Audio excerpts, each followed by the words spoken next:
Oh, hey, Internet, it's your crew back at it again with another episode of Brotherin' Around. The new and improved Brotherin' Around, I should say, with almost the full cast this time. You got your boy, me, right here, Mr. Comedy Elbow, Wes Gardner. You got Mr. Marco Flores, Mr. Nerd in the Bay. Cease and desist, no too sweeting. No, you better not. Too sweet. I bet nothing... God damn it. It has to be the dark chocolate version. It can't be sweet. It's got to be the slightly bitter sweet. Like, just no too sweeting. No, WWE don't like that. You better not. They own it. Yeah, apparently. And then we got Todd, EVF. What's going on? And no Moriarty this time. Yeah. She's getting ready for some weekend stuff. Got to take care of the real He's life thing. Some bad luck with computer stuff. Oh yeah, apparently like a GPU thing happened again, or it's so yeah. Apparently, her GPU went out. Oh. So I've kind of, and mind you, I can't be like, oh, let me go and see what's wrong with your stuff. But based on the previous issues and certain things and so on and so forth, I'm just like, it's probably related to when that SSD went out. Because not only did the SSD go out, but also one of the PCI ports. Oh, yep. Which was the one that the video card was plugged into. I see. So it could have shorted something. So I'm just like, that's probably what did it. But last I heard, there is an RMA in process, so that is awesome. Oh yeah, that's good. So, but yeah, it's just been interesting. The three amigos this week. Yeah, what we got going on. So. Go ahead. I was going to say not to downplay what Moriarty's dealing with, but this past Friday, went out to a bar and danced and stuff, and had a drink and me and such in Oakland. And when we got back, our car got broken into. Whoa! So so they, for whatever reason, they chose our car. But then again, it's not to stereotype or anything. It's Oakland. It's kind of sketchy. Yeah. And we were in downtown, and we chose to drive my wife's car, which is a much more nice car than mine. So we went down to Oakland, and what happened? So we had a good time. We were heading back to the car. I started looking. I was like, why does that look like the window is open? I started running towards the car. It's like, what the heck? Oh, please don't tell me somebody broke into the car.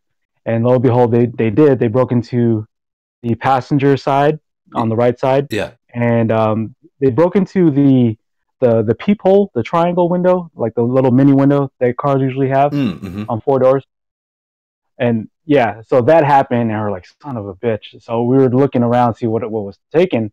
And for whatever reason, they didn't take anything except for the purse, which was in the car. Yeah.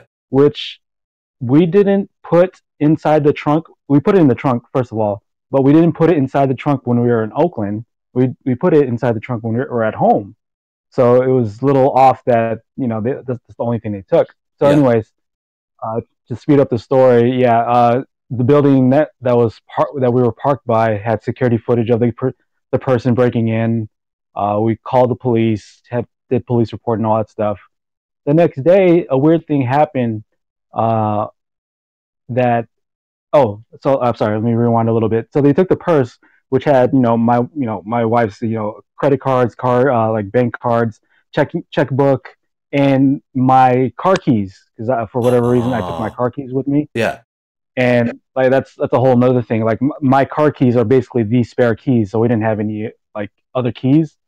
So like fast forward to the the next day, this lady calls us. We don't even know who this lady is, saying, "Hey, we found your purse outside our house." I was like, "Oh, really?"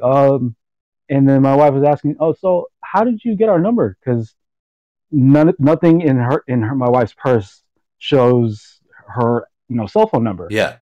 And the lady was like, "Oh, I just Googled you." I was like, that was like a little flag right there. I was like, okay. So we decided that we were gonna go, like me, my wife, and then my wife's brother and sister. We're all gonna go to this place just to check it out, make sure there's nothing sketchy. We talked, but it was fine. It was like on the outskirts of like Oakland and such, and Yeah. we talked to the lady, and it was like talked to the lady, and I guess her husband or whatever, and she was just saying, yeah, like our area is just like known to unload things, like people who break into cars and unload things if in case like they don't see anything of value, and so like yeah, when they took the purse, nothing was of value because as soon as we found out the car was broken, like we called all the credit cards and bank cards and yeah, just closed all that deactivate them. stuff. Yeah, deactivate them. So like they kind of like they got screwed over in a sense because they didn't take anything else other than the fact that they actually did take like a $25 gift card of See's Candy. So if they have a sweet tooth, there you go. So there you go. Not only do they not have any credit cards now, they're just gonna have cavities. Just like yeah, they're walking around like my mouth hurts. I have this big jawbreaker, but my mouth hurts.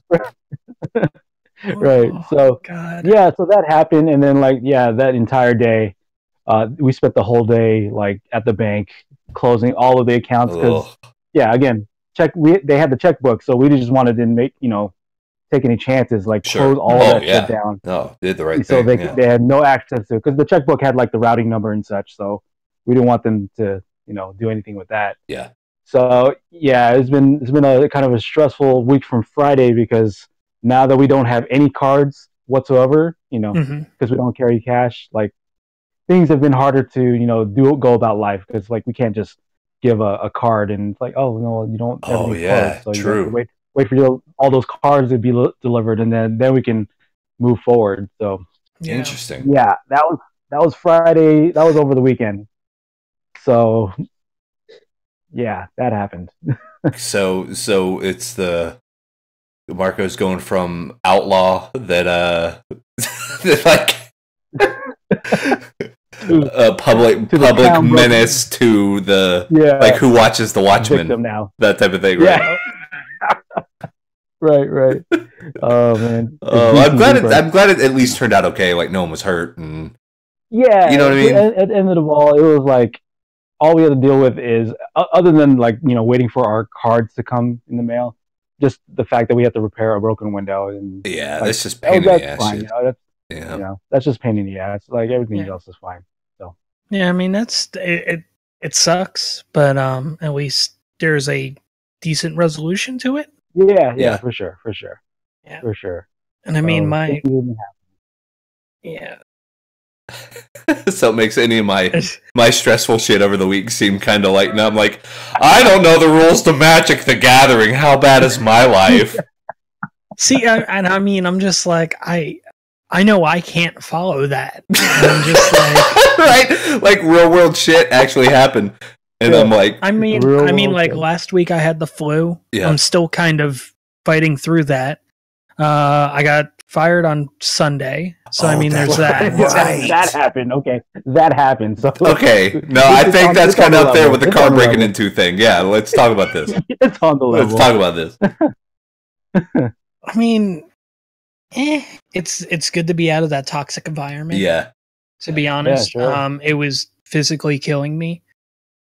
Right, because I remember speaking to you like on the side or like during your streams and stuff, and yeah, it seemed like not the greatest environment just for a day to day. I mean, it was part the neighborhood, part the customers, part the owner.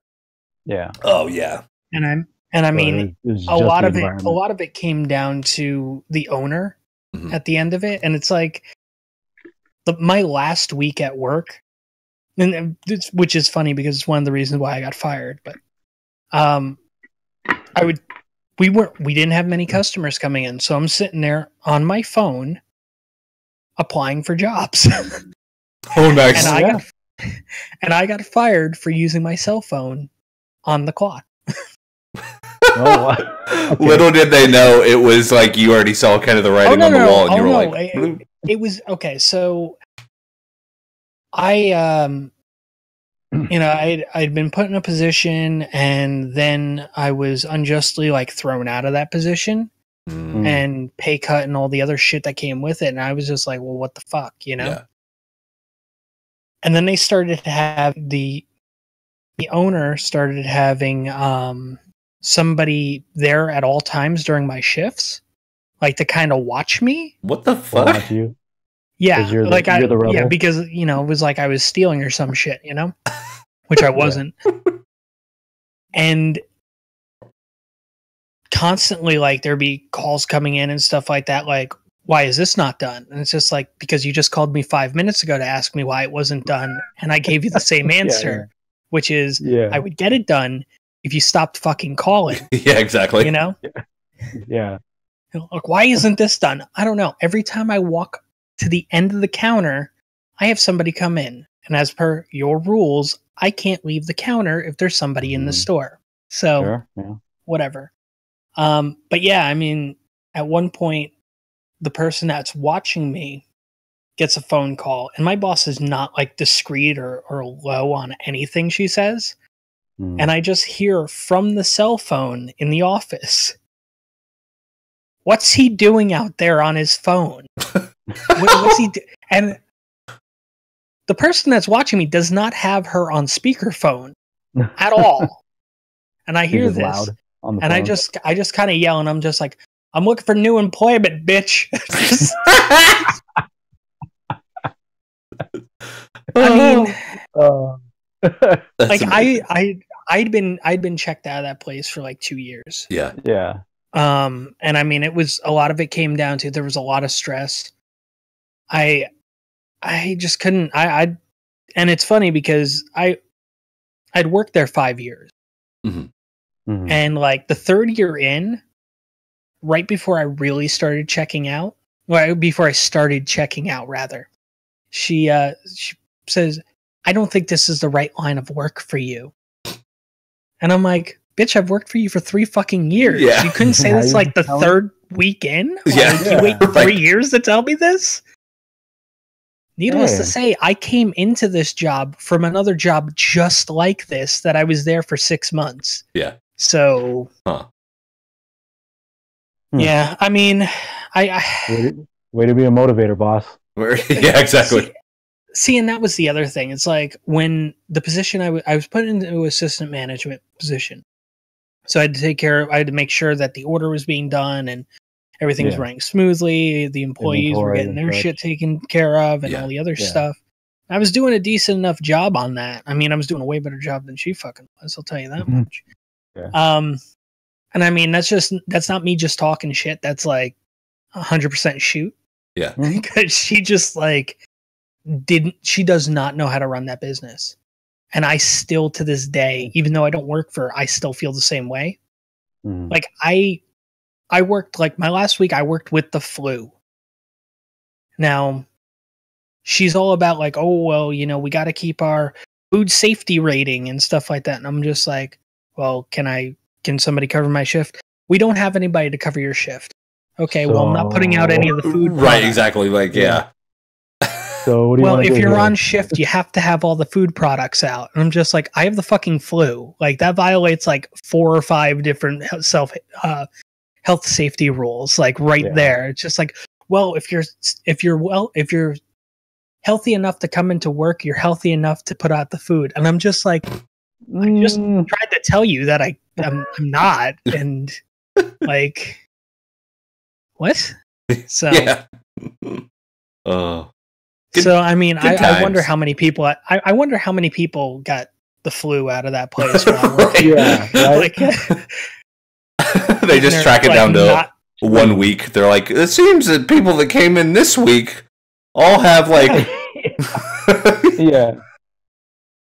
And I mean, I've had it for over a week, and I'm just still like, I'm just starting to get better. Yeah, to get over it. Yeah. Like, I mean, I still have muscle pains and all the other stuff, but like I can talk, so that's a thing. Yeah. I mean, last week I recorded some podcasts, and I was just like, all right, do I pull the mic out and do I actually talk over the content I'm making? And then I realized, no, I can barely speak. So let me just fucking record content and people can figure it out while they watch. You know? Yeah. I mean, it's like the worst Let's Play ever. It's beautiful. Oh man. Oh goodness. So. But yeah, that's fun time. Good times. Off Good times. Yep. Rousing positive start. Yeah, Yep. just we're hitting it out of the park. We're going for the gut punches right now. I mean, there was the car thing, which is absolutely horrible. There's the not understanding magic thing, which, I mean, you're like 90% of people out there. That's right. It's like this weird. I feel like Nick Cage when he finds the like the Constitution behind like a head of lettuce, and he's like, "Whoa, what is this?" And So what I do want to touch on first, and this will lead into the magic stuff, because I think this all kind of correlates together, but Marco had a really good idea for a topic. And I know the most recent release, Marvel vs. Capcom Infinite, came out, and well, Marco could explain a little better, but basically, this is something that I thought about for a while, through many generations, even dating back to like PS2, is there's this weird thing about, and this could really be for any industry, is people will look at sales numbers and then be like, something is a success or a failure in totality if sales numbers are good or bad. And what always comes to mind, a perfect example, is I think Shadow of the Colossus is one of the best games I've ever played.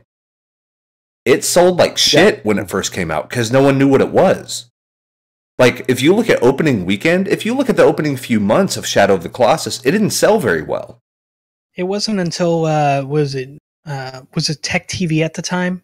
Covered it on their... like X-Play type stuff. Yeah. Yeah, so, but what that ended up bringing is that game has one hell of a tail. It has the most longevity. Now it's considered like an absolute masterpiece, like a modern marvel of technology and design and, you know, influence and all that stuff. And it's been remastered for every Sony console since. It's been their ace in the hole.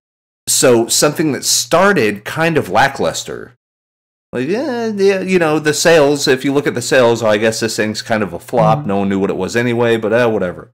It actually ends up being one of the most important, you know, character-driven games of the past 20 years. Yeah. And the same thing can be said of fighting games. And with Marvel vs. Capcom Infinite, apparently the sales haven't been super strong, and there's a lot of haters that are like, well, that game just failed, and there's no, you know, we might as well just cancel tournaments and all that stuff. And it's like, it doesn't have to sell 80 million copies in 20 seconds for it to get support. Like, you can have dedicated fan bases. Definitely enough for a tournament. What is a tournament? 64 people? I bet there's 64 human beings on the planet Earth that are good enough to warrant watching on Twitch that play Marvel vs. Capcom Infinite. I can almost guarantee it. We lived in an age before, I want to say, Street Fighter 4 came out. Yeah. Where there were no fighting games coming out whatsoever. It was just Third Strike. It was Marvel vs. Capcom 2. Yeah. Maybe a Tekken. I don't know which one. Maybe Tekken Tag, Tekken 4, 5, whatever. And then you were just playing in Smash. So you were just playing these repeated games, like no new installment of it. And these tournaments ran for like a few years before the fighting game boom came back into like the video game scene. So like it all this stems out from a tweet I saw saying like, oh, you can put like, the tweet was like, oh, Marvel vs. Capcom sales pale in comparison to fill in the blank fighting game. So you can just put like King of Fighters 14. You could put like the next Smash. You could put like Arms, you could put Arms in there. You could put Pokken Tournament DX. You could put any other fighting game that was in there, and like as of right now, the opening sales for Marvel vs. Capcom Infinite is shit. Yeah, let's be real here. It's shit because of the decisions they make in terms of bringing out the initial roster, which is just a rehash of Marvel vs. Capcom 3, right? It's the same people. For the most part, yeah. For the most part, same exact people. Who's the new character that's in the initial roster? Like what? Captain Marvel, Jeddah.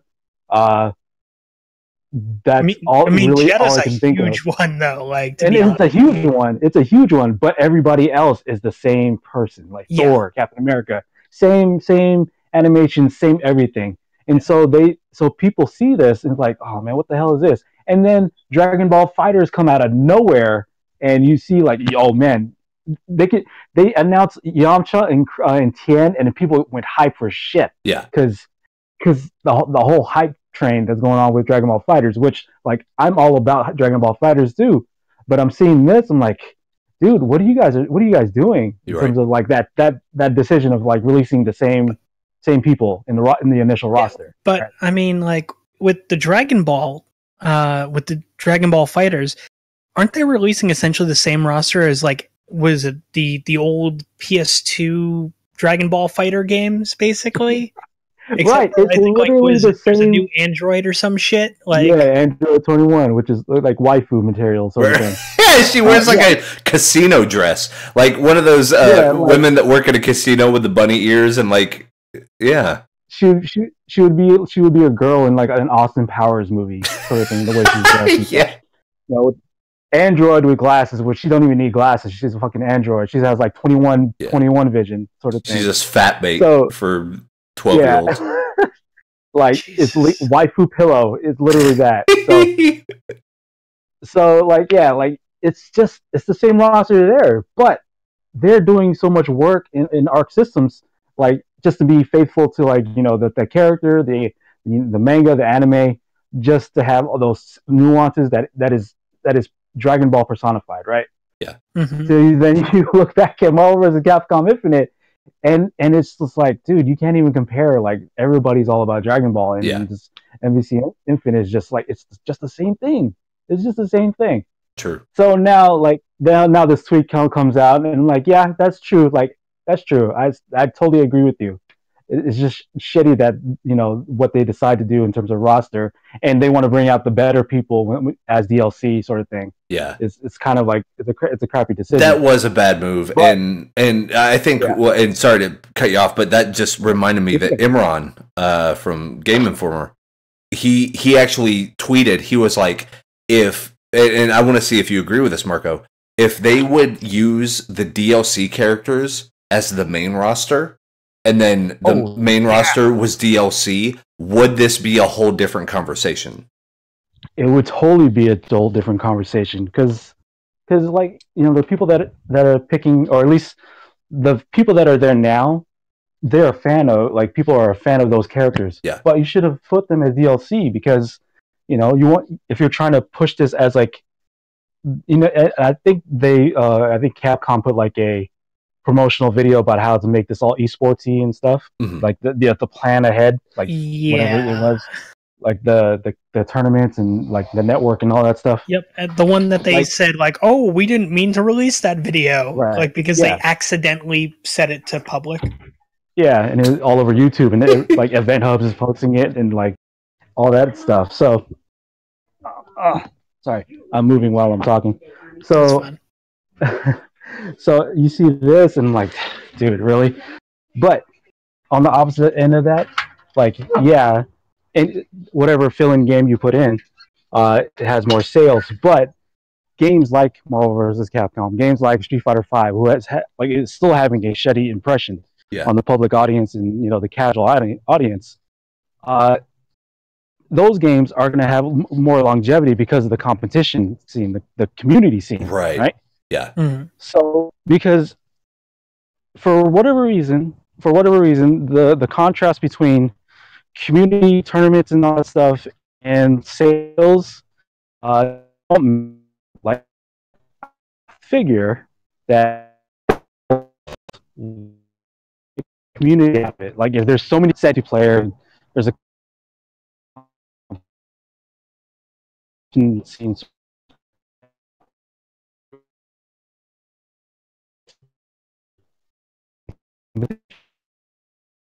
Either depending on you either want to be like either basement king and just be friends in the neighborhood, or you want to be better than like the local arcade. Pretty much everybody gathers. Just it's not so much that it's much of that. People want to play the single player and now go. Oh, Sam was cutting out. Okay. I was wondering if that was just on my end. No, yeah, it's cutting out a little bit, but yeah, I totally get what you're saying, Marco, about and which is so ironic because if they're all doom and gloom about Marvel vs. Capcom Infinite, weren't they just as doom and gloom about Street Fighter V?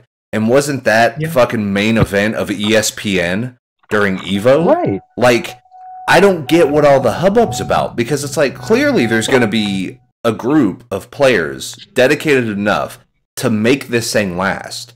I mean, if people are still playing freaking GameCube Smash Brothers, I think we're going to be fine with the brand new fighting game. Like, of course, you know. Yeah. But on the flip side, the weird one is like, we're still hearing more, and maybe it's because it is newer, but we're hearing more hype lately about Marvel vs. Capcom Infinite than we are on Tekken 7.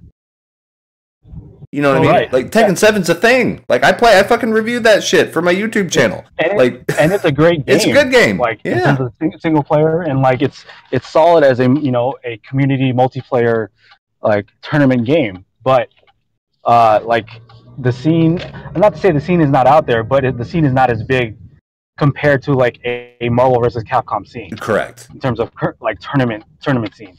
And so like, and the thing with that tweet was they initially said it was King of Fighters 14, having better sales than Marvel vs. Capcom Infinite. Yeah. I am a King of Fighters fan because it's basically the other opposite coin of like the Street Fighter franchise, sure. Right? Because the original creator of Street Fighter made those SNK titles like Fatal Fury and Art of Fighting and King of Fighters and all that stuff. So I'm a fan of that. I'm a fan of that series. But when I read that tweet, I was like, "But dude, where's the?" I replied back. I was like, "But where's the scene?" Because I'm just hearing left and right that tournaments are being, forfeited, or tournaments are not happening because there's not enough entrants to participate in these tournaments. But the sales are up there, right? So where's the entrance? Yeah, see, there you go. Because it's weird how it works in reverse, like inverse, I should say. So so you have, because I don't think Marvel vs. Capcom will ever die out. I think every single new release of that franchise is going to get at least a few years of momentum, just based on name. Hell, the game could be a throwback. It could be a HD re-release, and it's still going to get tournament play. Just because it's kind of one of the royal, like, if you were to do a Mount Rushmore of fighting game series, Marvel vs. Capcom would be on it because of kind of everything. It brought new people in, and just it really brought up the whole hype thing. Hell, the first time I ever thought really about competitive stuff as far as memes was that dude saying Pringles. Like, Pringles.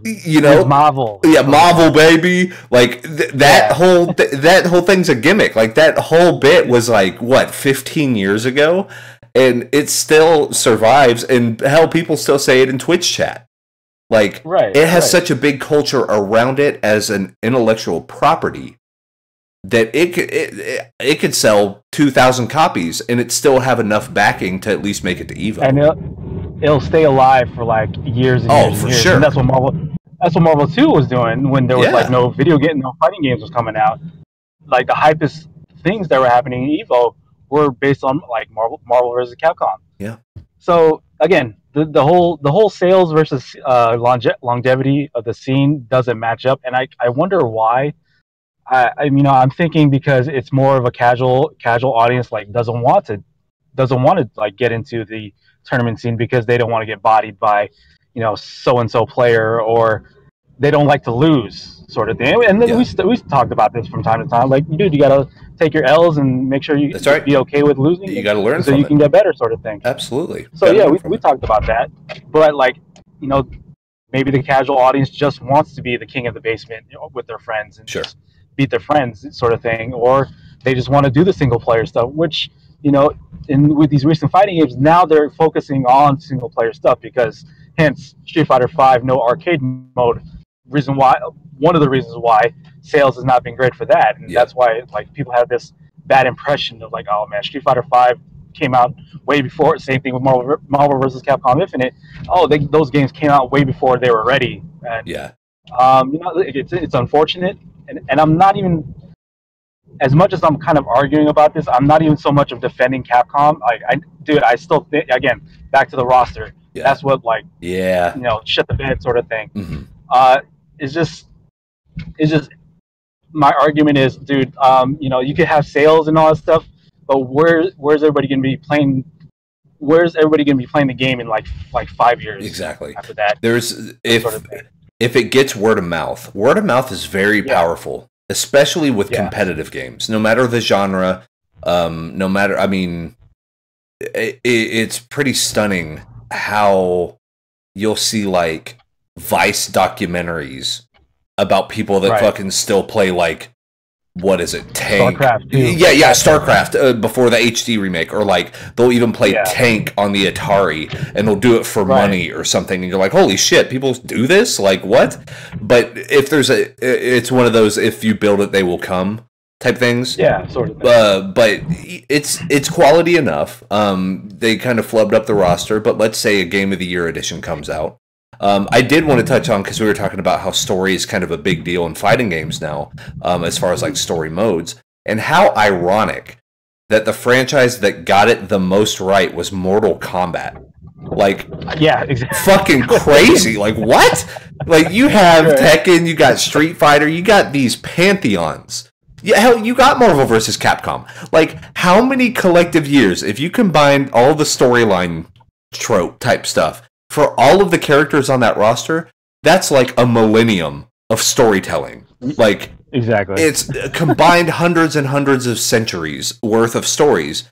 But Mortal Kombat is the one that got the story mode right. All right, sure. Like, Shang Tsung, sure, Goro, fine. Like, yeah, that's it. That's about all you need to know about Mortal Kombat. Yet it's the most like endearing thing about that whole reboot. And it's such a weird time. It's such a weird time for fighting games, but I think for like competitive games as a whole, and not even necessarily because of esports, I think it has a lot to do with it. And you got Valve throwing out $10 million prize pools for like Counter-Strike and Dota 2. But Overwatch League. Yeah, Overwatch Leagues, which is a global thing, like bizarre, right? But I think more than ever, and this kind of ties into what our second topic is going to be about me getting into Magic the Gathering and getting like swallowed by it. I think there is, people playing online is one thing, and like online multiplayer and stuff like that. Yeah, it's fun, it's cool. I think there's this resurgence of, let me be the basement hero. Let's invite 7 people over to my house. Let's crack open some beers. Let's just fucking play Marvel. Or, you know what I mean? There seems to be more of that kind of energy developing again, to where it has to do more with actually being face to face with your opponent while you play a thing. I mean, personally, that's how I always preferred. Sure. I'm never been big on, and I mean, I understand like, the age of technology and the internet and all this wonderful wizardry we have. Yeah. But I mean, you got to deal with fucking pings and lag and all the other shit when you're playing online, and just fucking what fighting game is fucking one player?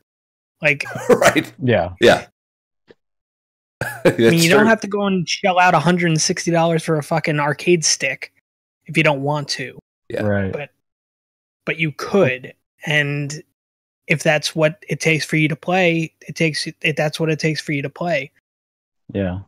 Well, question for you guys, since we're talking about this. When you grew growing up, in games, were you in that competitiveness? Like, you want to be like the best out of like the people, like your friends in the neighborhood, or were you that type of person that went to the arcade like spots and whatever game that you were best at, like I want to be the best at that game on like whatever spot you hit, or like actually doing tournaments sort of thing.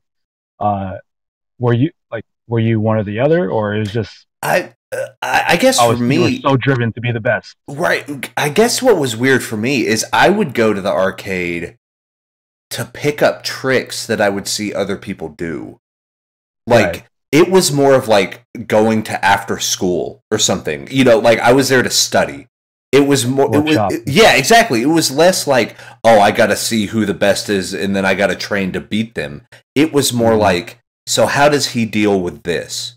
Like, I want to see someone else in the same situations that I'm in. Like, oh my God, I'm, let's see, Blanca, for whatever fucking reason, I can never dodge his, in Street Fighter 2, I could never dodge his spinny cannonball. Ball? Yeah, the ball just across deal with the electrocution combo. Like, I would get caught up on it every single time. So I would always go to the arcade and be like, hey, Wes, do you want to play? And I'm like, no, I'm going to watch. Mm. They're like, that's weird. You're just going to watch people play? And I was like, yeah, I'll watch. And then I would see if people had an answer for it.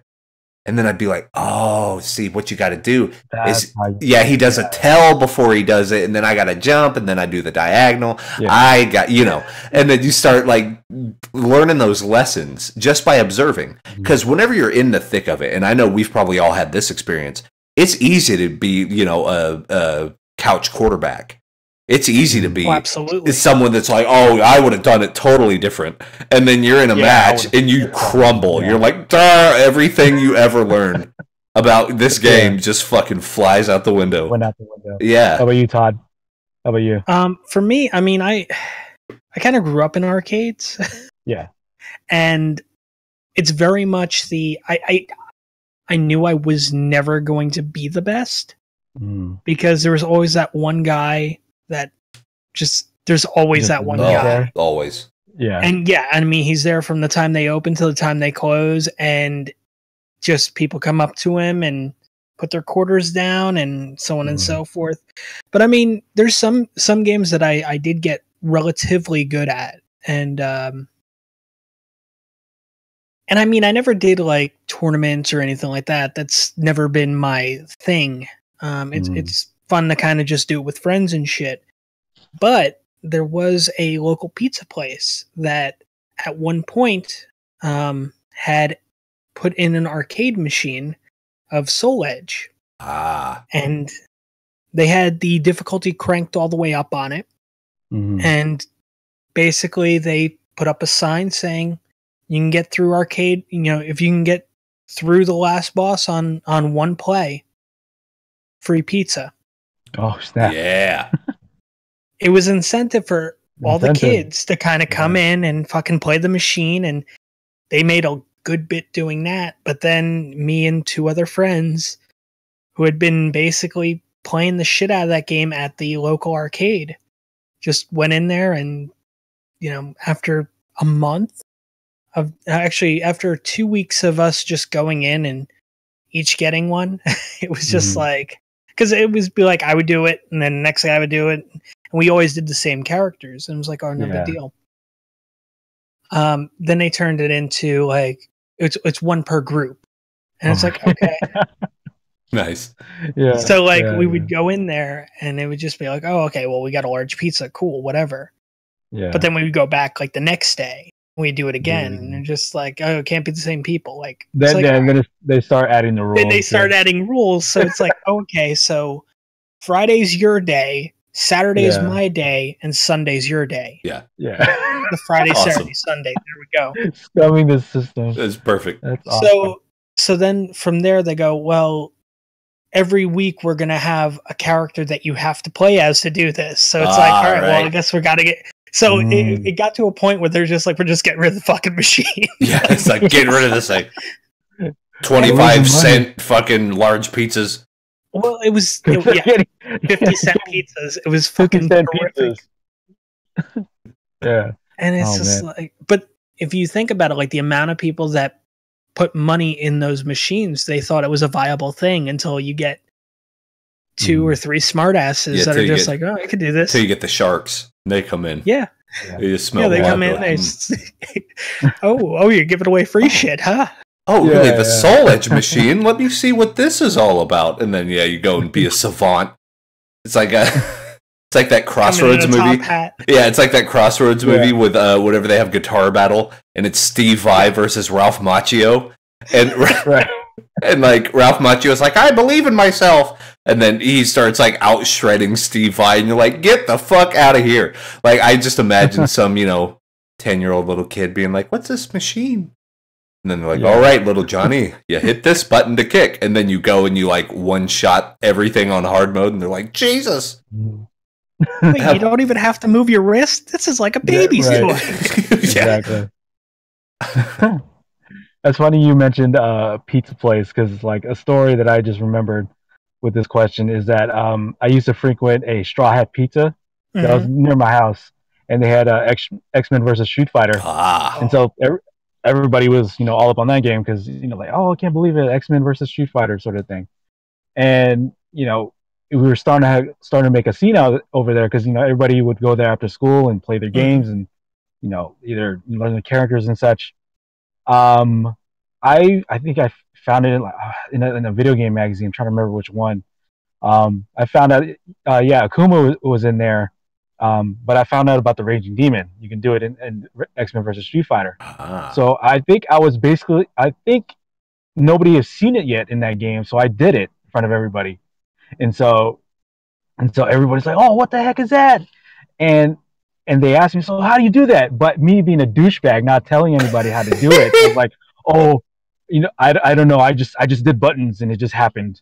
Sort of thing, because I was holding my techniques close to the chest. It happened because my uncle works at Nintendo. Yeah, exactly. Again, because I want to be, the best of Straw Hat Pizza in that area. Yeah. I was grown into that competition scene. We had like elementary school tournaments at one of my friends' birthday parties. It was like a team tournament sort of thing. It was like 5 versus 5, and I was the last person on the team, and I basically took out the entire team because I kept on doing like Hadoukens, and when they jump over, I would always do dragon punches and they had no answer for that because they're like 5th graders. People still rarely have an answer for that. Yeah, no shit. Exactly. So like I've grown into this competition scene. Even when I'm just out of it, I would if I have time or if I was able to. I think the last competition I did was we had an online Street Fighter 4 league, you play matches as if you're doing bowling league. So like you're up against this person and this person for week 1. You do your 2 out of 3 matches sort of thing, and then you post your results. And so like I'm deep in competition scene. So again, it's just funny that hearing a pizza place just triggered like, oh man, Raging Demon. I was the one that showed it to everybody, but I didn't want to tell anybody how to do it. Right. I think our pizza place had a Rampage World Tour machine. Okay. And then I think like later on they got an Ultimate Mortal Kombat 3 machine, which was always actually one of my favorite arcade machines because the side of it was a bunch of purple like skeleton bones going up it. It was just rad. And then it had like, I guess the Shao Kahn like helmet thing or something on the logo. Like it was just one of the most rad machines. But the Soul Edge machine is another good one. Like it has that like really bright, almost like turquoise blue color. Like that shit'll catch your eye from the highway, man. Like it'll good stuff. But I mean, like I know we had talked about this prior, but it's like around me, like I had like a bowling alley, I had pizza places all over the place, and like bowling alley had X-Men Children of the Atom, and this place had Soul Edge, and this place had that. And I mean, even when I didn't go up to the mall, there was always machines to hit, so but there wasn't really a tournament scene. That's the funny part. You would have a lot of like friendly competitions, but nothing like, oh well, this is a regional or fucking whatever, and local. Yeah, I mean, it was just like get a couple guys together, and it's like, all right, well, we're just gonna go and find out who's better than whoever, and I mean, that was the extent to our quote unquote tournaments, you know, and it was just whatever. Heck yeah. Yeah, I didn't get into tournaments to like later. Yeah. A lot of it back then, it was like what you're describing. It was just makeshift groups and just people just playing the game, and you know, who can outlast, you know, taking people's quarters and such. And like I thrived on taking people's quarters and making people mad. Right. Yep. Because yeah. I mean, I did that once or twice with Darkstalkers. I'm not gonna lie. Yeah, there you go. I mean, you give me what was it?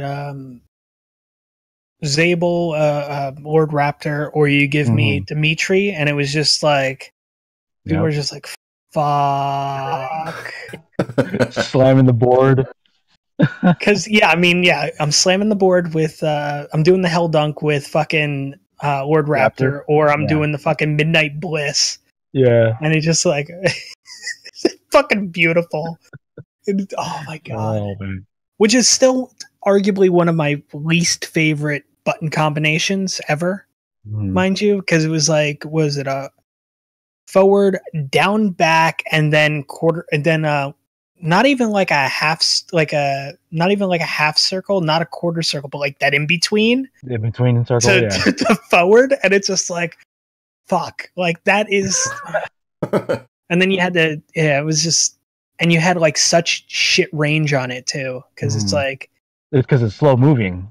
Yeah, well, it's not even that it's slow moving. Like you hit the attack, and then he brings his hands up to his chest, holding a rose, and like moves. I think it's like something like 4 or 5 frames, and drops the rose.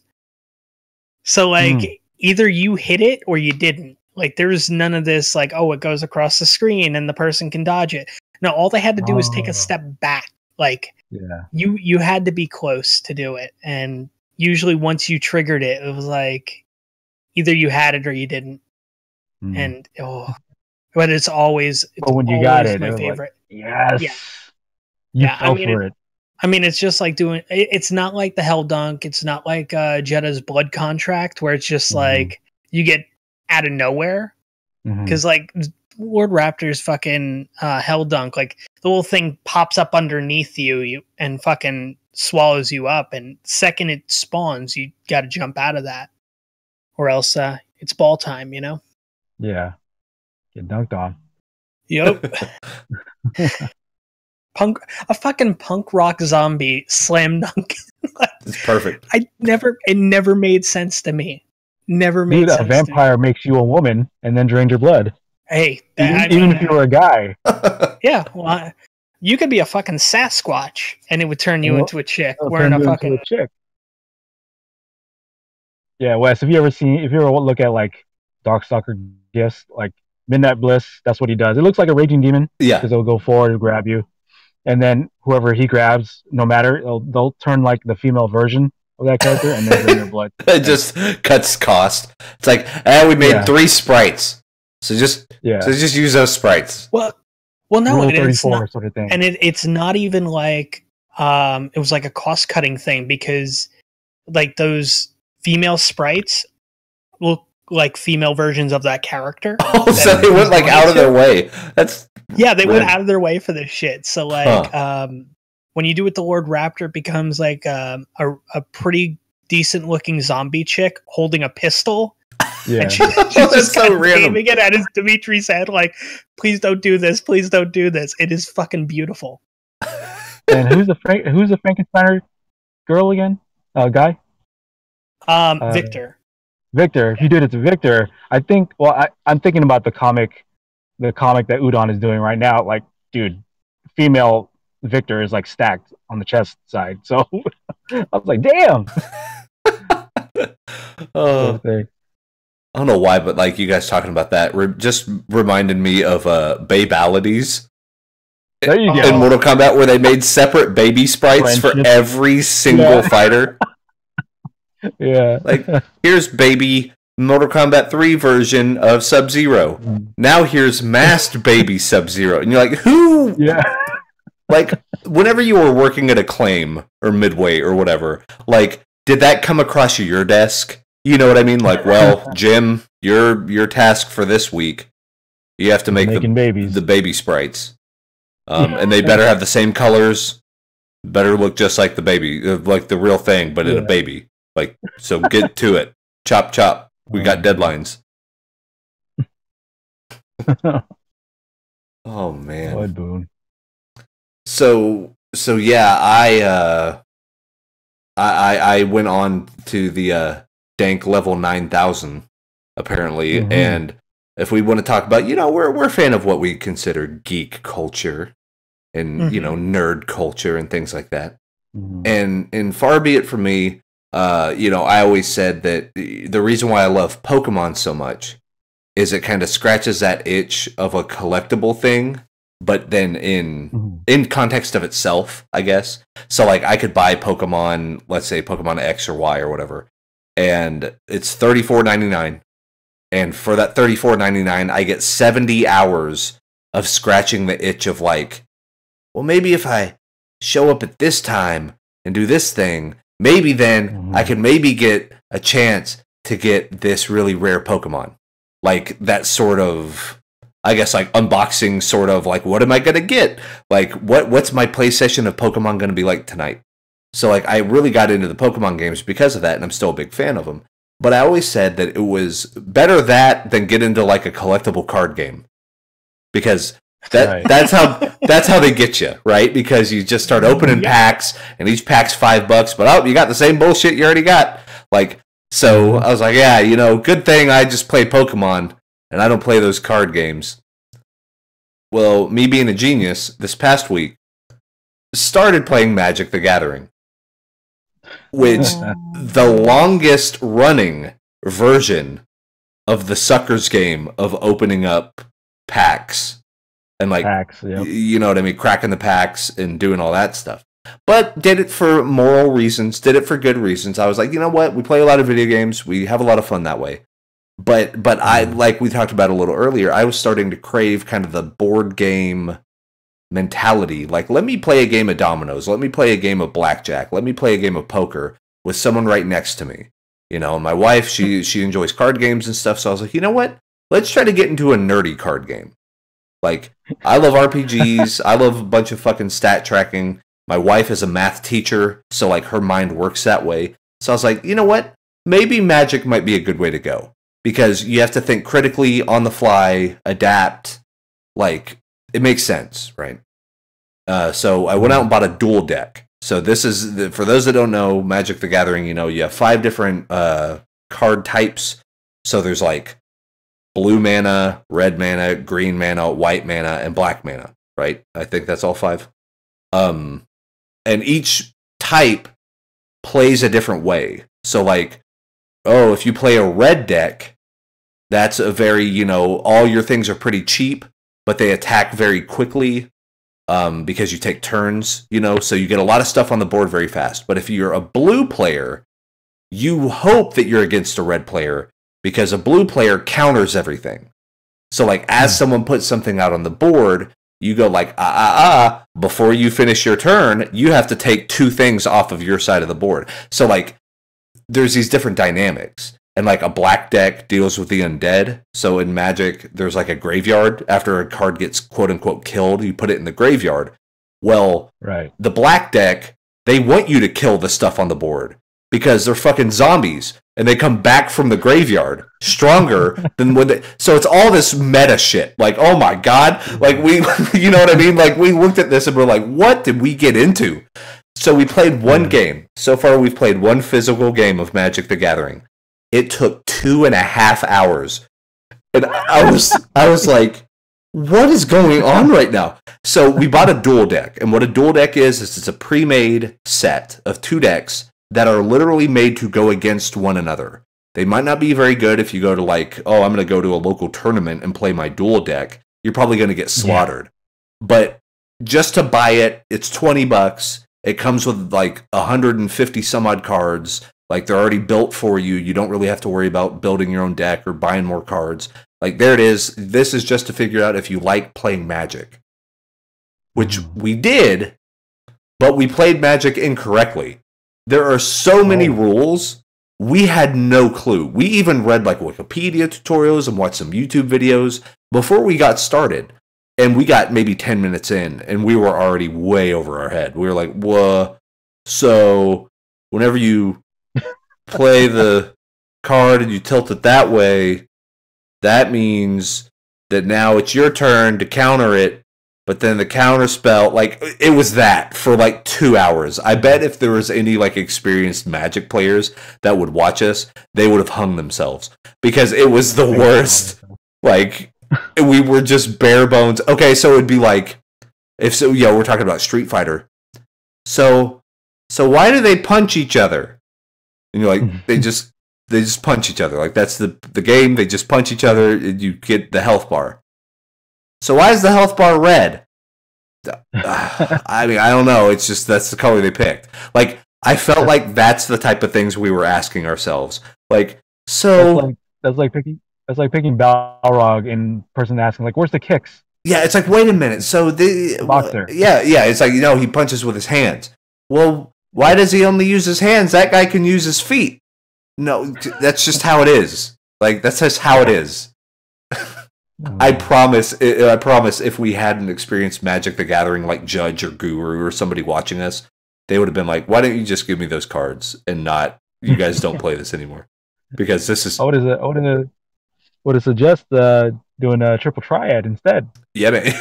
Right? See, I get triple triad. The numbers are the side. So if your 4 goes against his 5, he's going to win. He'll take your card. Mm-hmm. I get it. Yep. But with Magic... holy shitballs. There is so much going on. And, I thought, hey, it's a card game. This is played by like 20 million people. They have pro tours and they have all this stuff. I'm like, okay, it should be fairly easy to pick up and play. I'm here to tell you, it is not fairly easy to pick up and play. Like, it's fun. And we were actually enjoying ourselves because we were like, okay, just using this like inductive and deductive reasoning skills. Like, okay, we're going to figure this shit out. Like, we're smart people, we're adults with full-time jobs, like we have college degrees, we can figure this out. And we did, but we kind of made this like bastardized version of it. So, for instance, your standard turn of Magic the Gathering is you have 7 cards in your hand, right? And these cards will be a mix of either creatures that you play to like fight or mana, or what's called land. So you have to play land. You can play up 1 land every turn, right? So it's like, okay, I play a forest.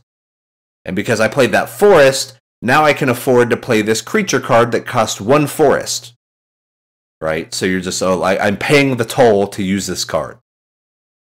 Right. But then you start getting into like, and then you do that, and then you check to see if they want to block with any of their creatures they have on the board. So you never attack creatures directly. You always attack the player. So like Marco, we'd be playing, and every time I would go to attack, it would be to attack your HP. You start with 20 HP, and then just work your way down. So you would just do that, but then someone, if they have a creature on their side, they can choose to block your creature's attack. They could be like, you could be like, no, my creature's going to block, so you don't do any damage to me. You might kill my creature and take him out of the game, but I didn't take any damage.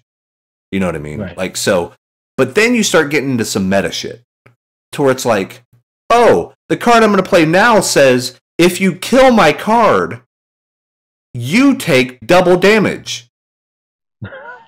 And then you're like, here we go. Yeah, you're like, so if you do that, that means, and then it's like, oh, and then I'm going to play this other card that says, if you take double damage, I revive something out of my graveyard. You're like, well, so all of these rules start like stacking onto themselves, So of course it's like, what does any of this mean? We got like an hour in, and I had 6 cards on my side. Brittany had like 11 cards, all sprawled out with different magics, and we were like, where are we? Like, how did this happen? You get there, and it's like the record scratch moment of like, like you might be asking how we got in this situation. Like, that's how it felt, because we were looking down, and it's like, okay, now we need to make sense of what the hell is happening on this board. So you got the thing that counters this thing, and then I got this that buffs that thing to counter that thing, and then you got this over here that after you play that, then these 5 things happen. So then, like, you just have a checklist. Like, did we do that? Yes. Did we do that? Yes. Did we do that? No. So we should do that. Yes. And so I was like, maybe this game gets a lot easier the more you play it, because right now this seems like insurmountable with the amount of information that they provide. It sounds like it. But it's cool. Like, I get why there's the intrigue for it, and like the Wizards of the Coast, their artists that they hire are the best illustrators on Earth. Like, I think the card art is the most beautiful shit I've ever seen. And like, I'm big into painting, went to art school and all that stuff. And so like, whenever I see it, I'm like, God, these guys are super talented. And then the cards have little backstories, and then some of them are funny, and some of them do crazy shit. And then you're like, oh, I'm gonna summon a giant dragon that just kills everything on the board. The end. And like, just crazy powerful stuff. So I get the incentive and I get the appeal. And like, it's fairly addictive to kind of learn what's going on and being like, oh, that's cool. Oh, I could play this card and this fun thing might happen.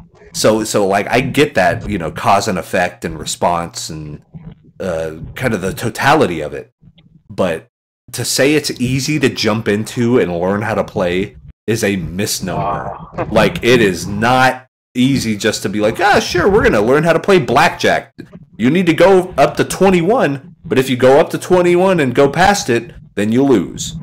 Okay. Yeah. That's blackjack. I just said it in a sentence. You know, like, you get 2 cards. If they add up to 21, you win. If they don't, whoever gets closest to 21 wins. Mm-hmm. You're done. Like, that's the whole game. But then you can play it for hours. Like, I love blackjack. Makes me feel like a card shark. Sure. Because, like, I can be like, I'm going to card count. Like, well, we already played all the 6s, so they can't have a 6. Like, I turn into Rain Man. And, you know, so... But with Magic, there's so much shit going on, I couldn't tell you what happened. Like, if you told me to recount the activities that happened during Brittany and I's game of Magic the Gathering, I wouldn't be able to tell you. I'd be like, she played some stuff, and then my dragon went away. Yeah, and then my tree came out, and then she did a thing to take out the tree, and then we had to refer to rule page 30 of the rule book. Pretty much. Like, for the next time we do it, I'm printing out at work tomorrow. I'm printing out the 26-page PDF file that has all the basic, like, what does it mean when a creature has flying? What does it mean when a creature has trample? What does it mean when a creature has reach? And whenever you have a 1/1 counter over 5 turns, who does the extra HP go to? Like, that type of shit. We're so far down the rabbit hole now that it's like, you can't see sunlight anymore.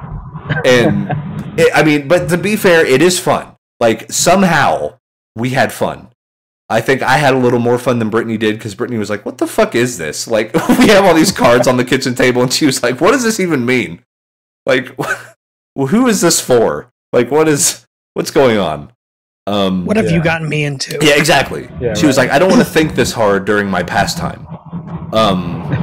And rightfully so, but I think we made it harder because we literally made the game harder. So, okay, so Todd, you've played a little bit of Magic. Like, you're familiar enough with the rules, and so here's what we did. I'm familiar enough with the 1998 rules. Okay, so you'll still appreciate this noob mistake that we made, and this is why the game went on for 2.5 hours. So we were like, all right, we're going to pay our mana, and it summons creatures. And then we're like, well, clearly it makes sense that in order to attack with those creatures, we would have to pay that same mana cost. So here's the thing. Okay, so we have 2 forests, and now that summons out my dragon, let's say. Yeah. So now to attack with that dragon, I have to pay 2 more forests. Wouldn't you just because you have summoning sickness the first turn? Yeah, the first round. Oh, here we go. Yep. So the second turn, wouldn't you just tap that mana to be able to do your attack? Bingo. But we paid twice. So which isn't bad, means you had more fucking land on the field. Yeah, we had tons of land. God, we could afford everything. However, we were like, oh, this round I can only attack with one creature, even if you had 7 on the board. Well, I can only afford to attack with this one. That's not how it works. Once a thing gets summoned, it's on the board. You can attack willy-nilly. Like, you don't have to repay a cost, because you already paid the cost because you summoned the card. We figured that out an hour and 45 minutes into the game. So here we are. That explains why she had like 15 cards out. I had like 9. For our first game of Magic, a first game of Magic should take 10 minutes tops. Like, someone plays a really good hand, and then they win. I would argue a half hour, because the first game's always... Did I do that right? Yes. Yeah, okay. we did that. Fair play. Yeah. No. Yeah. 2.5 hours. We were so exhausted. We were like, oh god. I'm exhausted. So yeah. So it's like, but yeah, exactly. So you had stuff like summoning sickness. Then we would forget there's the thing called like upkeep.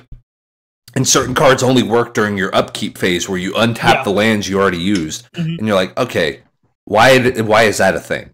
So like, I think what needs to happen, and I started playing the digital versions like Magic Duels. I have all the Duels of the Planeswalkers on Steam. So like, I'm gonna start doing that and kind of get it ebb and flow for like the tempo of how a match is supposed to go, because we were literally just reading encyclopedia stuff. We were like, okay. So if it has this little symbol, it means this. And then if it has that little symbol, and then they would throw stuff like, oh, be sure to add 8 colorless mana to your deck.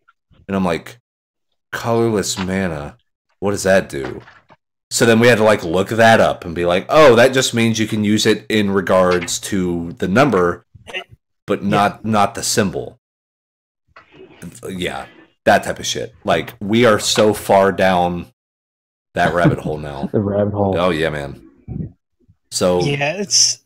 I mean, there's a reason. There's multiple reasons why I stopped playing Magic, and yeah, I mean the rules are fucking outrageous. But then again, that's any collectible card game. Yeah. I mean, it's just for me, and I mentioned this before we even recorded. So, I was playing a lot. Busting my ass, buying, packs so I can make my deck better. And then they released the Portal set. Right. Which was a whole reboot of Magic the Gathering, basically, because all your old cards are no longer good. You can't use them with the new fucking rule system, and you're like, son of a bitch. Yep. See, and apparently Magic has gotten so big that there is some hardcore shit now. But now they have a full like national wide thing called Vintage, where you can play with your alpha cards. You can play with everything pre like 1999, and it's all legal. Like they don't do any bans and all that stuff. But here's what blows me away. So we're talking about Hot Shots at the arcade, right? Apparently, standard play in 2017 of Magic the Gathering. This is what happens whenever you go to play in a league. So you walk up and you're like, I'd like to pay $15 to get into the league. And they're like, all right, sir, let me get you, blip, blip, blip, and like get your name in and all that stuff. And then they're like, okay, your first match is against Marco. And I'm like, all right, cool. Nice to meet you, Marco. So then what they do is they sit you down and they're like, here are your 6 packs of brand new sealed cards. Open them and make a deck and then play the person sitting across from you. Yeah. Like, what the fuck? Like, what? Okay, so that's not just Magic that does that. Yeah. There's a lot of collectible card games that do that, mostly because of the pay-to-win aspect of collectible card games. Yeah. Right. You'll have people spending, sometimes as high as like $4,000 or $5,000 for one fucking card. Oh, I see. Yeah. And that way if they come in with a pre-built deck and it's just loaded with 10 grand cards. Yeah, exactly. But the beauty of those sealed pack leagues is whatever you get in there, you can use. Yeah. So if under normal tournament rules, that card is a banned card, you got it from your pack. I mean, it counts. Yeah, I see. So, but I was just thinking, like, I'm trying to think of a correlation between like fighting game stuff. Would it be like, oh, well, here are these two gentlemen. Okay, welcome to the league. Here's what a video game is. And like they teach you kind of what a video game is, and they're like, now here's a hoary fight stick. Yeah. But then somehow they would do it. Like somehow they would just know how to do it. Because that's what blows me away. You have to have such an advanced knowledge. Yeah. Of how the mechanics of that game plays. That's like you're literally playing blindfolded. Because you don't know what you're about to get. So, but you have to find a way to make it viable enough to win. And you're like, holy God.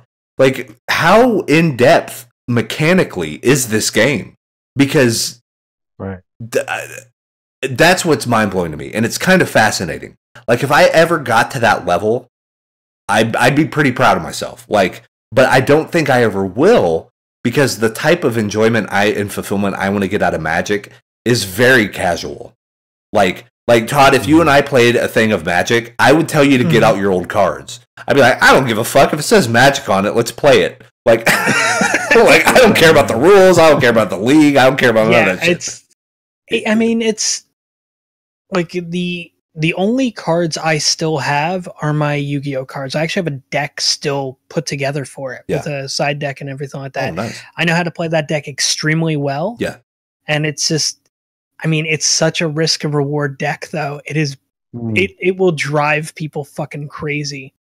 Like, I'm trying to understand what the intricacies of that specific deck are, because I have so many cards that it's just like, remove everything from play. And they're just like, well, why would you do that? Yeah. Like, oh, God, there's a literal card in our duel deck that you put it down, and it says, in 4 turns, if nothing happens, you you automatically lose the game. It literally just outright says, "Oh, you fucking lose." Like, but it's the person that played it. So now it puts this like energy on the person that played the card. Like, okay, I got to get my shit into gear. Something has to happen. Because then if something happens, then you get a buff or whatever. But if you still can't play a specific card within 4 turns, you lose automatically, even if you're in the lead. It's just the nature of pulling that card and playing it. Like, crazy. Like, I can't fathom any other type of game having just, like, these maverick rules like that. Like, like, oh, you want to make it harder on yourself to play Street Fighter Alpha? Use your toes. Fucking use your toes. Just, that's what you have to do now for your Grand Championship Evo. Just use your feet. Right. You're like, what? Use a Rock Band guitar. Yeah, so like here's the Donkey Kong bongo drums. Like use those and beat Daigo. like I don't know if this is gonna work, but then somehow you miraculously do it, and then you're in like the Hall of Fame. Like that's the type of risk and reward that these card games have, and I can realistically say that like that's the most amount of like fulfillment. But also the most amount of tension is every time Brittany would pull a card, I'm like, I'm dead. I know this is the one. This is the time that I die. Like, let me write my will. Like, the game's about to be over. And then she would, like, show the card, and I'm like, okay, no, wait, I could do this. You have that small glimpse of, like, wait, no, I think I have a card that can do something cool with this. And then you play it, and she's like, aha, I got a counter for that card. And you're like, motherfucker. Like, it's just this total, like, back and forth in your mind. And you're just, like, looking at it like, how am I going to deal with this? And then you try a thing, and then they already have the trump card. But then you have a trump card for that trump card. Like, it constantly moves, and it constantly evolves. And I was like, even us playing very poorly and incorrectly, we were still able to have a lot of fun. And that there has to be a testament to that, to Magic the Gathering somehow, right? Ultimately, that's what it comes down to with any of these games. Yeah. If you're not having fun with it, I mean, it's no longer a game. Sure. Fair play. And like you just sounded like a Yu-Gi-Oh episode. just now. Right, the Yu-Gi-Oh was having fun. Yu-Gi-Oh was having fun. It's no longer a game. Yeah, it's the legit truth. And I don't care. Bandit Keith West over here. That's right. Yu-Gi-Oh was the friends we made along the way. Yeah. That's the moral. I mean, it's the same thing. Like, whether it's card games, whether it's standard tabletop games. I have people that won't play games like Monopoly with me because of the way I am when I play them. Yeah. I mean, we put the money under the free parking. No, fuck you. That's a house rule. That's not something that happens. We got to go around the board once to before we can start buying properties. Fuck you. That's a house rule. That's not a thing that happens. Yeah. Yeah. Oh, I don't want to buy this property. Okay, next person's turn. No. You don't want to buy that property? Fine. But now it goes up for auction. Who wants this property? Yep. Yep. Because, and they're like, oh, that's not in the rules. I'm like, fucking read the rules, bitch. Yeah, it's literally in the rules. Yeah.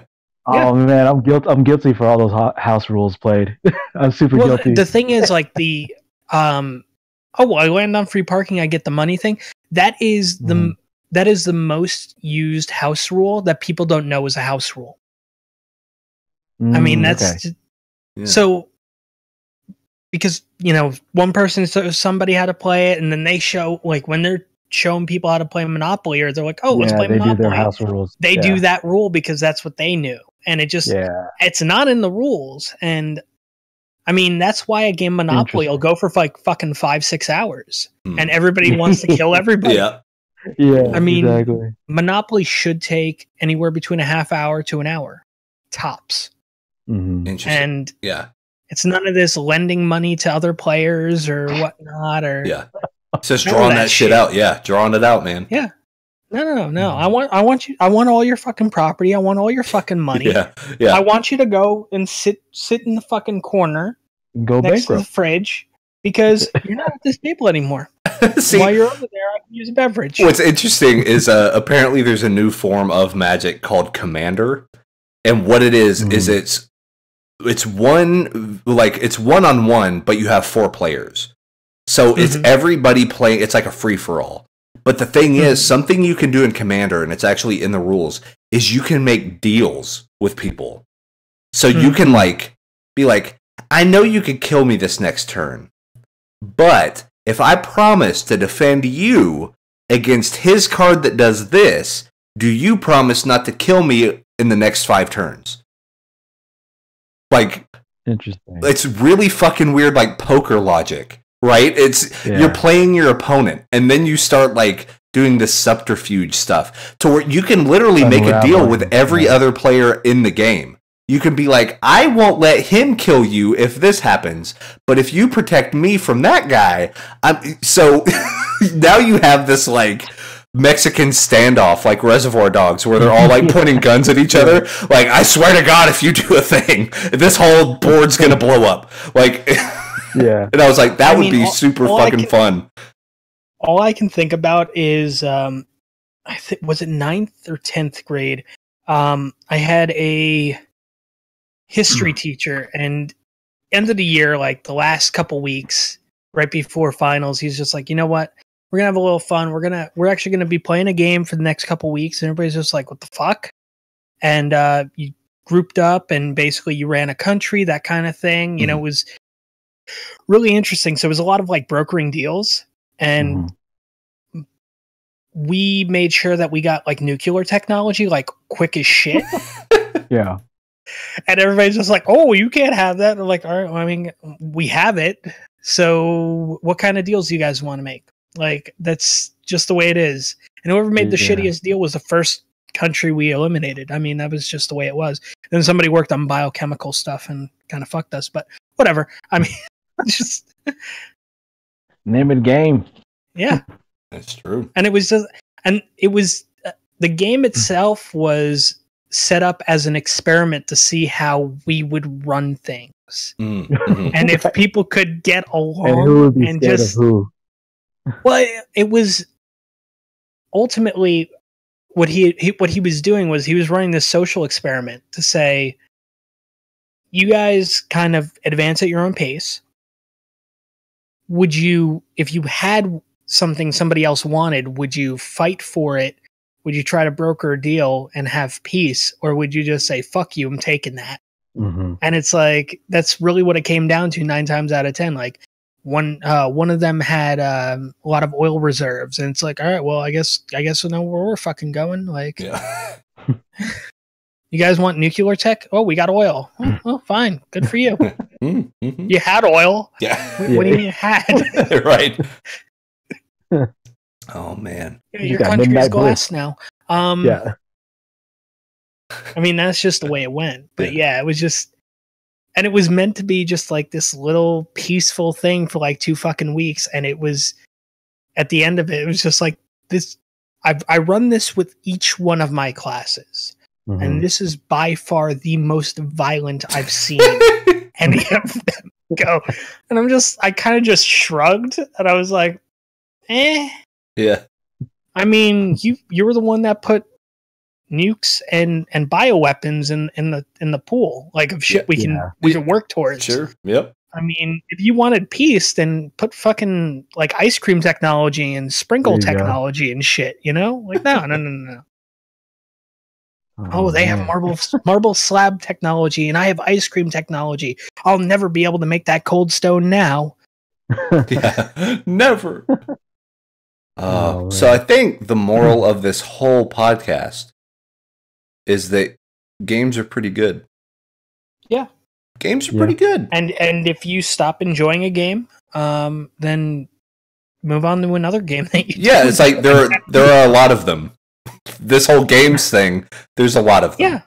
And legit. It's like, who cares if Marvel didn't sell 8 billion copies? Like, people are going to play that fucking game. You want to know why? Because it's fun. Yeah. I mean, it doesn't matter what platform it's for, whether it's analog, digital, physical copies, PDFs, whatever. I mean, if you're having fun with it, that's all that matters. Bingo. You could be doing it online. You could be doing it in person. Once it stops being fun, though, then it's no longer a game. I mean, yeah, it's true. I mean, and that goes for more than just, tabletop and video games. I mean, that goes for content creating too. If it's no longer fun for you, then why do you do it? Yep. Then get out the game. Yeah. I'll tell you what's not fun in games is crime. Yeah. I had to tie it back in with the first part of the podcast somehow. I was like, Dude, just now I just realized as I was picking up my wife and getting back to the house, I was wearing both earphones driving. Oh my god! You've learned nothing. I did it again. You're breaking the law, you maverick. And then when I realized, I was like, oh shoot. And then I took out one earphone. There it is. Just like look around like nothing happened. Y'all didn't see nothing. Oh, that's great. Don't be no narc. Oh, but that's our time. This has been Brothering Around episode something. What, 39, 38? One of those. 38? 38? Something like that. Good episode. Glad to talk about games, no matter how dank they become. Right. So I think we'll be talking more about Magic. Hopefully I'll be getting better at it, and then do like battle reports or some dumb shit. Talk about just like disastrous.